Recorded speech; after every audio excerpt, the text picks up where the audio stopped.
In 1955, a man stepped off the curb, so he walked nearest the traffic, took his hat off in the elevator, stood up when his daughter's teacher came into the room, and never once mentioned the double shift that had kept him on his feet since 4 that morning. Today, we'd need a whole podcast to explain why any of that mattered. These weren't rules anyone wrote down. They weren't laws, and nobody enforced them. They were the quiet code a man carried in his chest, the small, unspoken difference between a grown male and a gentleman. And somewhere in the last 60 years, most of it slipped away so gently, we never noticed it leave. Number 7 would get a man strange looks today, but it built a generation that could endure almost anything. And number 2 could make a man or ruin him with nothing but a single sentence. Before we start, hit that subscribe button, because the code your grandfather lived by is worth remembering. Let's count down the 10 forgotten rules of manhood your grandfather lived by that we quietly dropped. Number 10. The hat came off before the door. Your grandfather's hat came off the second he crossed a threshold. Off indoors, off at the table, off in church, off when a funeral passed on the street, off the instant the national anthem began. He didn't think about it any more than he thought about breathing. The etiquette books of the day, Emily Post's first one landed in 1922, spent whole pages on it, but he never needed the book. His father had cuffed him once for forgetting, and that was the whole lesson. The hat coming off was a man telling a room, without a word, that he respected the people in it. Today, a man will sit down to dinner in a ball cap and never feel a thing.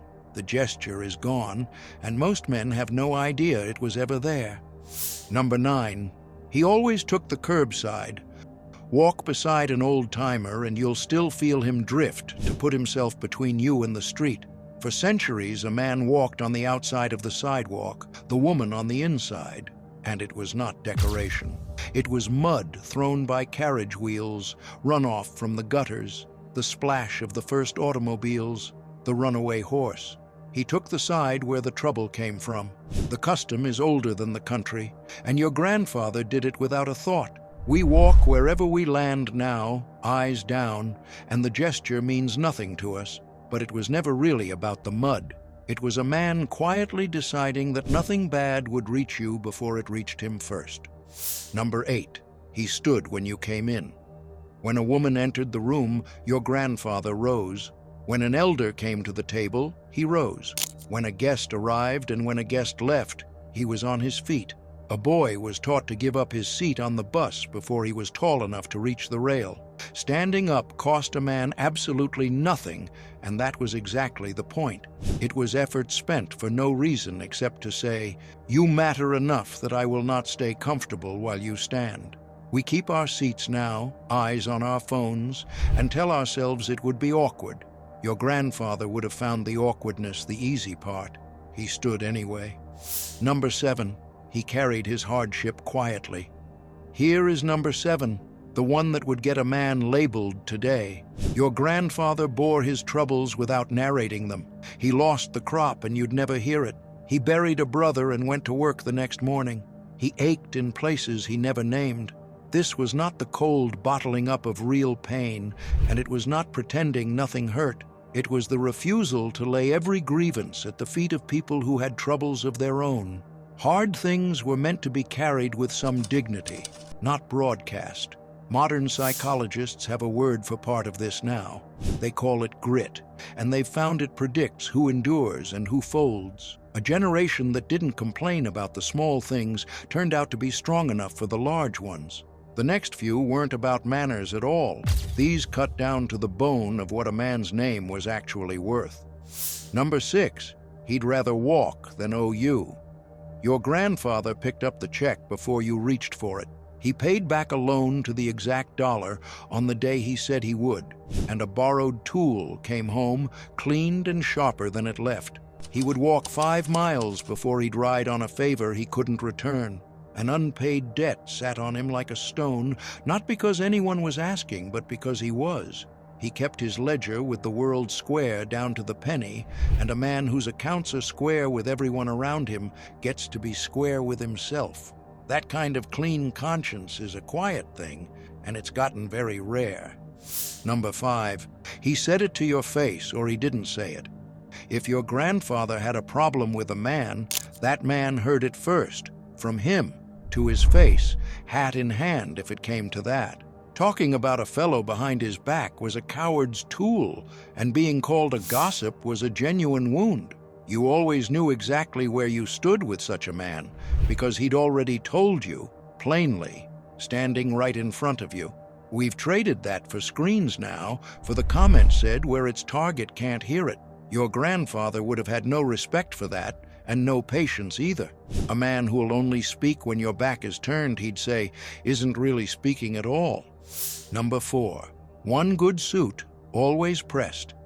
Your grandfather owned one good suit, maybe 2, and they were brushed, pressed, and ready. Shoes shined the night before, collar clean, hat squared. He wore it to church, to the bank, to a funeral, to ask for a job, and to ask for a daughter's hand. Dressing well was not vanity to him. It was the plainest form of respect, a way of telling the people he'd meet, and the moment he was stepping into that, he took them seriously. We wear pajamas on airplanes now and call it freedom. He'd have called it telling the whole world you couldn't be bothered. The effort was the message, and the message was, this matters to me. Number 3, he stood between trouble and the weak. Your grandfather put himself between danger and anyone who couldn't meet it alone. He never raised a hand to a woman or a child, and he'd have stepped hard on any man who did. He gave his coat to whoever was colder, his seat to whoever needed it more, and in the old stories, his place in the lifeboat too. Strength, the way he understood it, existed for one reason: to be spent protecting people who had less of it. A big man who used his size on the small was not strong in his eyes. He was just large, and a coward besides. We film trouble now and post it. He'd have waded in. To him, strength that didn't shield the weak wasn't strength at all. Number 2, his word was a binding contract. Here is number 2, the rule that could make a man or break him with a single sentence. Your grandfather sealed deals with a handshake and a steady look. No lawyers, no paper. Farms changed hands on a promise. A debt of $1,000 stood on nothing but a man's say-so, and it held. When he told a child he'd be there, he was there, though it cost him a day's pay to do it. If he said 6 o'clock, he was waiting at 1:45. A man back then could be poor in money, poor in land, poor in luck, and still be rich in the one thing that couldn't be taken, his word. We need it in writing now, and we still don't quite believe it. He needed nothing but the saying of it. Number 1, he guarded the only thing he couldn't rebuild. And the rule beneath all the others, number 1, isn't really a rule at all. It's the thread running through every one of them. A man guarded his name, not his fame, not his image, his name, the single word the neighbors used for him when he wasn't in the room. Taking off the hat, taking the curb, keeping the word, paying the debt, standing for the weak. Every one of those was a small deposit in the only account a man couldn't inherit and couldn't buy. He could lose his farm and rebuild it. He could lose his savings and start again at 50. But a name, once broken, stayed broken, and he knew it. So he lived deliberately, in 100 small acts that nobody applauded, because he understood that the whole of a man is just the sum of what he does when it would be easier to do nothing. That was the code. Not written, not enforced, only carried. And a man who kept it could walk into any room in town and owe no one a word of explanation. His name had already spoken for him.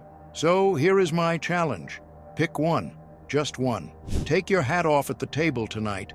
Settle a debt you've been carrying too long. Say the hard thing to a man's face instead of behind his back. Then hand it down to someone younger, the way it was always meant to travel, father to son, one quiet rule at a time.